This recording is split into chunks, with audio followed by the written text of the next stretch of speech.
Bonjour, j'ai parlé d'un épisode de Flash, qui est un petit peu un Freak of the Week, mais essentiellement, c'est un épisode qui s'attache au personnage. Essentiellement, le Freak of the Week, il est là, mais il est grotesque déjà, mais je vais en parler tout de suite.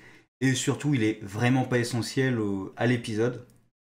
C'est lui qui va déclencher un des dilemmes des personnages, mais il risque d'être important peut-être dans un ou deux épisodes pour combattre Devo. Donc il est peut-être important dans le plan pour combattre Devo.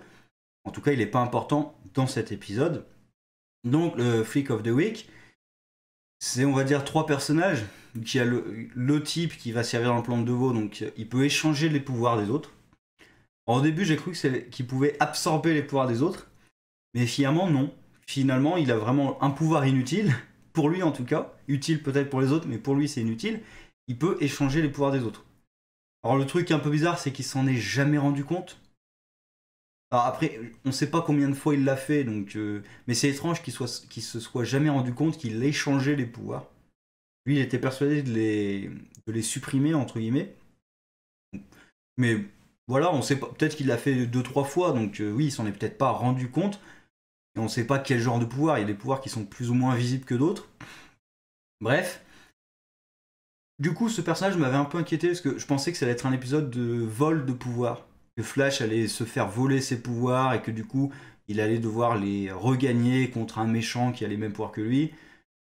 Ce qui est un peu un épisode typique des séries de super-héros. Là, c'est plutôt l'épisode d'échange de pouvoirs. Donc un peu genre échange de corps d'ailleurs, mais là c'est juste échange de pouvoir entre lui et sa femme. Donc c'est ça qui permet de créer un petit peu de développement de personnage entre les deux. Et sinon, l'autre Freak of the Week, c'est un type qui peut balancer du feu avec ses mains et apparemment aussi créer des tornades de feu et qui a l'air d'être insensible au feu parce que sinon, à la fin, même à la chaleur tout court, parce que sinon le mec à la fin il est mort, hein. Et même d'ailleurs, même s'il est insensible à la chaleur, le mec à la fin je crois qu'il est mort de toute façon vu qu'il crée une tornade de feu autour de lui. Bah, le feu ça consomme l'oxygène. Du coup je suis à peu près sûr que dans la tornade de feu il y a quasiment plus d'oxygène.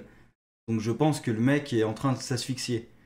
Mais voilà, c'est pas grave. La physique, ça marche. Je veux dire, à la fin, il crée un tsunami en courant sur l'eau. La physique, pas grave, c'est pas très important, hein. Bref, mais ce personnage ne fait pas sens, ni le premier ni le deuxième, pour une raison toute simple, c'est le mec entre dans une banque, visage découvert, et montre ses pouvoirs pour voler la banque. Mais bah, t'es filmé, tout le monde voit ton visage. Qu'est-ce que tu vas en faire de l'argent? Toute la police va être à tes bottes, donc, à tes basques, c'est pareil. T'es foutu. Enfin, qu'est-ce que tu vas faire de tes pouvoirs? En plus, tu sais qu'il y a Flash. Il y a une technologie qui permet de bloquer les pouvoirs. Il y a des prisons pour les méta-humains. Donc, tu montes ton visage devant tout le monde. Dans la saison 1, je veux bien. Parce que le type, ouah, j'ai des pouvoirs. Mais là, quand même, ils sont pas au courant qu'ils se font arrêter. Et le pire, c'est le deuxième. Parce que le deuxième, carrément, c'est ah, je veux une rançon. Ha ha ha. Mais enfin, t'y crois une seconde? Enfin, tu crois qu'on va te donner de l'argent parce que tu utilises tes pouvoirs? Enfin, tu sais qu'il y a Flash qui va venir t'arrêter, et même plus que ça, t'es entouré par des flics. Tu montres que t'as une arme mortelle. Tu es une arme mortelle d'ailleurs. Bah, les flics ils t'abattent. C'est même d'ailleurs dans cette scène, la seule raison pour laquelle les flics la battent pas, c'est que bah, c'est une série de super-héros un peu bon enfant quand même. Donc voilà, les flics vont pas la battre. Mais dans la réalité, le mec il est mort, hein. Parce qu'il est entouré. Donc c'est bien, il balance du feu avec ses mains, oui, bah, il se fait abattre par derrière, hein. En plus, il balance du feu sur d'autres flics, donc il se fait abattre, hein. Là, normalement, l'épisode, il est fini, hein, le mec, il est mort. Et d'ailleurs, Flash à la fin, enfin, Flash, du coup, Iris, elle pourrait lui mettre les menottes et régler le truc. Mais non, il faut qu'il y ait un peu un climax d'épisode qui n'a aucun sens, et qui en plus fait du CGI qui est... Bah forcément, c'est une série télé, donc le CGI, c'est pas génial, et on peut pas le reprocher à une série télé. Mais ils auraient pu s'en passer parce qu'elle aurait pu lui mettre les menottes en arrivant. Si elle était arrivée au moment où il faisait sa tornade de feu, il y a une façon toute simple d'expliquer ça, c'est que il crée de la chaleur autour de lui et du coup, par exemple, les balles fondent, un peu genre Dalek, quoi, les balles fondent en arrivant. Ça aurait justifié que Flash peut pas s'approcher de lui, par exemple.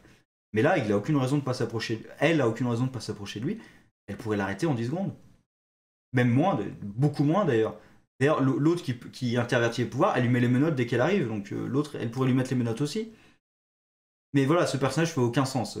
Il va à visage découvert menacer tout le monde face à des flics qui l'encerclent et qui le pointent de leur flingue. Ce personnage n'a aucun sens. Criminellement parlant, ça n'existe pas des criminels comme ça. C'est complètement débile. Bah, c'est comme le mec qui sort en plein milieu de la rue avec une Kalachnikov. Donnez-moi de l'argent, sinon je tire. Et qui est entouré par des flics. Tu crois qu'on va te donner de l'argent? Il a même pas d'otage. C'est même pas une situation de prise d'otage. C'est je menace de provoquer de catastrophes dans votre ville. J'ai aucun moyen de faire du mal à qui que ce soit autour de moi. Pourtant, vous pouvez m'abattre tout de suite. Bref, je vais pas y passer 10 000 ans. C'est très oubliable, on s'en fout. Sinon, voilà, donc le cœur quand même de l'épisode, c'est les personnages. Alors, Ralph est plutôt sérieux, donc ça change quand même. Il y a deux ou trois passages où il est un peu con, mais il est plutôt sérieux parce qu'il a peur. Donc déjà, ça change de le voir comme ça. Après, c'est un peu le dilemme qu'il avait avec le Trickster. C'est le Trickster, il s'est rendu compte qu'il pouvait mourir, et du coup, il devait surpasser sa peur pour être un vrai héros. Et là, ben, il sait qu'il va très certainement être attaqué par Deveau, et que ben, à ce moment-là, il a peu de chances d'en survivre. Et du coup, il doit prouver qu'il a du courage et que c'est un héros. Donc, en soi, dans l'épisode, je trouve que ça marche plutôt bien. Le fait pour le coup, il réalise que ses jours sont comptés. Alors, je sais pas pourquoi ils imaginent que ça sera forcément le dernier. Pourquoi ça serait forcément le dernier des méta-humains du bus à être attaqué par Deveau? Ça pourrait être l'avant-dernier, on sait pas. Bref. Et du coup, bah, il a peur et il est sérieux dans cet épisode. Mais c'est exactement le même dilemme qu'il avait avec Trickster. Ça n'a pas changé, c'est le même dilemme. Donc c'est un peu dommage. Il y a Wells qui a une très bonne idée. C'est essayer de reproduire le casque qui a permis d'augmenter les capacités du Thinker. Qui conduit à un des clichés aussi, qui est un peu saoulant, c'est Cisco qui refuse de l'aider. Oui, mais si tu refuses de m'aider, je vais le faire tout seul. Et en le faisant tout seul, je me mets en danger. Bon, heureusement, Cisco, mais pas tout seul, hein, on l'aide. Mais il prend la bonne décision en disant, d'accord, j'accepte de t'aider, mais à certaines conditions pour pas que ça dégénère. Ça, c'est toujours le truc des je refuse de t'aider. Bah, du coup, il va le faire tout seul, il va se mettre en danger, et t'es obligé d'aller l'aider parce que, bah oui, il va se mettre en danger. Donc. Là, il est pas trop con à la fin de l'épisode. Après, la gestion de l'intelligence qui augmente, ça fait plus quasiment pouvoir de précognition que intelligence. Parce qu'à la fin, vraiment, il est juste en réfléchissant, il trouve le nom des derniers méta-humains. T'as beau être aussi intelligent que tu veux, tu peux pas deviner des noms comme ça au hasard. Alors c'est quoi? C'est qu'il peut accéder à sa mémoire, peut-être sa mémoire améliorée, et du coup il peut mieux la traiter aussi. Donc. Mais là, ça fait vraiment pouvoir psychique, j'arrive à les deviner.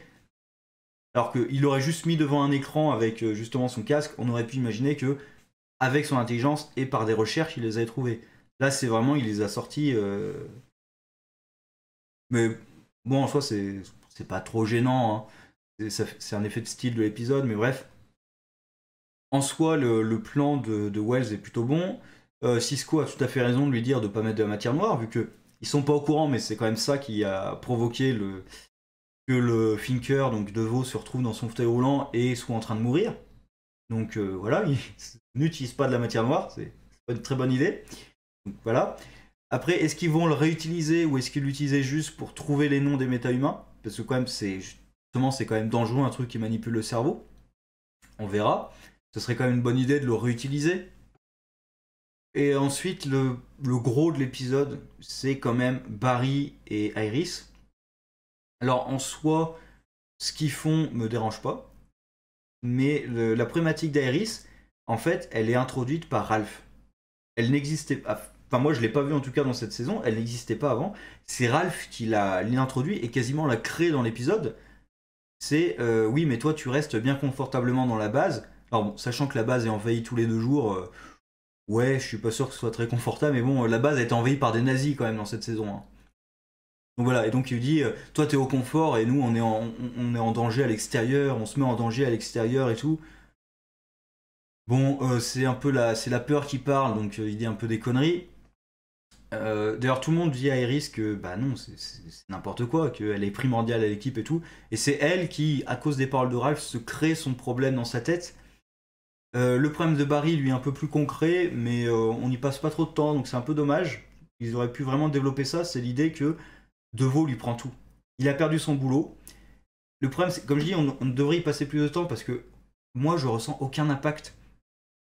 Le fait qu'il ait perdu son boulot, je ressens pas que ça le dérange en fait. Alors que ça devrait. Parce qu'apparemment, vraiment, ça le dérange. Mais je le ressens pas du tout. C'est un peu dommage. Là, il perd ses pouvoirs.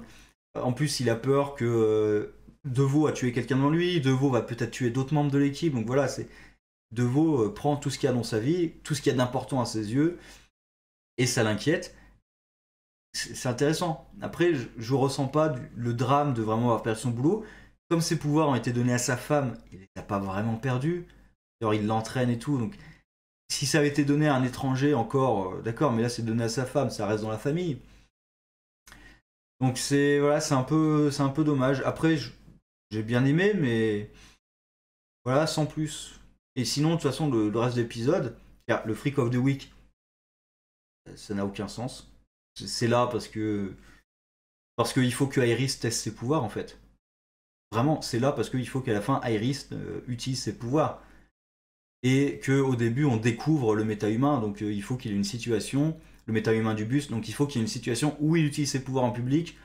Mais sinon voilà, ce Freak of the Week, c'est un outil scénaristique, sinon il a aucun sens. L'autre, le Freak of the Week là, qui, bah, du coup qui est pas of the Week, qui utilise ses pouvoirs, qui va revenir, bah c'est juste pour l'introduire, sinon en soi, bon bah il sert pas à grand chose. La problématique de Iris, pourquoi pas. Et bah sinon, j'ai pas grand chose d'autre à dire.